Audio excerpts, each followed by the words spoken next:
Greetings, welcome back to my channel, family. We have some good news coming out of Lebanon and Israel. Apparently, President Joe Biden has recently announced that the people of Lebanon and Israel have agreed to a ceasefire.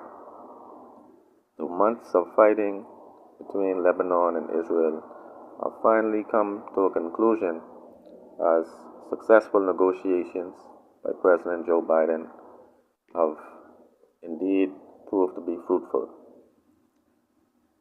The people who have been displaced by the fighting between Lebanon and Israel can now return to their homes and begin to rebuild their lives. The rest of us in the world have been watching silently for the most part and anticipating some conclusion to this, because we've been watching the killing of civilians, military personnel, destruction of homes, and it's been a very disturbing spectacle for the rest of the world to watch. I can say that I've been monitoring the situation just about daily, because it's never good to see a genocide unfolding and the rest of the world basically watching as if they are powerless to intervene.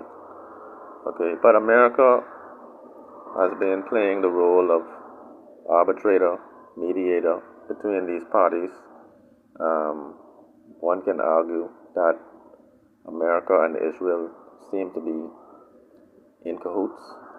I think it's clear that America has been bolstering Israel's efforts, and I think one way they could have stopped the bombing would have been to stop sending them bombs. It's kind of hypocritical for persons in America to look at this situation as if they are external to the crisis. America basically has been giving them all of the bombs that they have used to bomb hospitals in Gaza, refugee settlements, refugee caravans leaving the country in so-called safe zones.